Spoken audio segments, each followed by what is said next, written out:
Honnêtement, je l'ai jamais témoigné, j'ai jamais vu de ça. Puis ce qui m'a vraiment ébranlé dans tout ça, puis ce qui m'a fait de la peine, c'est que je me suis dit, on est déjà souvent visé en tant qu'humoriste, on est des mardeux de bien gagner notre vie, on est des mardeux de pouvoir faire d'autres médiums que la scène, on peut faire de la radio, de la télé, du cinéma.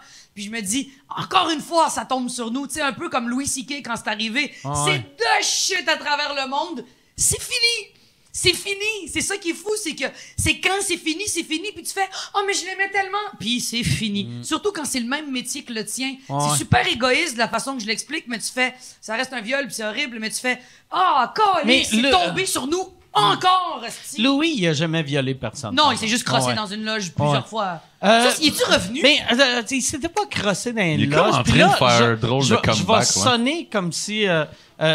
je suis ami avec un ami de deux des victimes. Okay. Puis Louis, il y avait tout le temps un move weird. Il demandait aux filles, genre, « Hey, tu veux-tu venir dans ma chambre d'hôtel me regarder me crosser? » Puis là, les filles faisaient « Ah, ben oui. » Vu qu'ils pensaient que c'était un gag, vu que ça sonne comme un gag, t'as un gars drôle qui fait... Tu sais, puis sûrement je l'ai déjà dit, cette phrase-là, un gars « Hey, tu veux-tu venir aux toilettes avec moi? Je vais me crosser. » Puis, tu sais, c'était un gag, là. Tu sais, mais je suis même pas sûr que j'ai déjà dit ça, là. Je pensais que t'allais dire « Je suis même pas sûr que c'était un gag. » Il y a personne qui fait ça comme gag, mais quand tu le fais, ça sonne... Mais il y a personne qui fait ça comme gag, mais j'ai fait ça comme gag une fois à Pepper.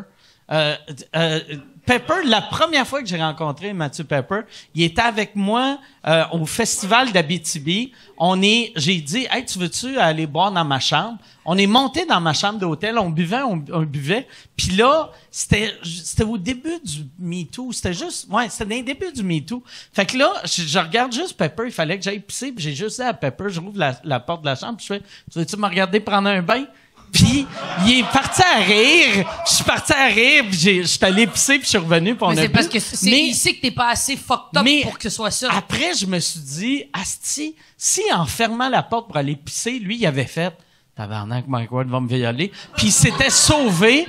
J'aurais eu la réputation d'être le gars qui voulait prendre un bain avec Pepper. Absolument. Ouais. Mais le pire, c'est quand tu le demandes à une fille, tu sais, Pepper peut se défendre à la limite. Ouais. Nous, on peut se défendre. Des fois, on parle de ça, puis c'est comme si les filles pouvaient pas se défendre. Mais moi, on peut se défendre, mais on est comme un peu... On s'attend à ce que les hommes nous défendent aussi. On se sent enveloppé par vous. Vous êtes nos grands frères dans ce milieu-là, tu sais. Toutes les jokes rapey, j'ai fait juste à des gars.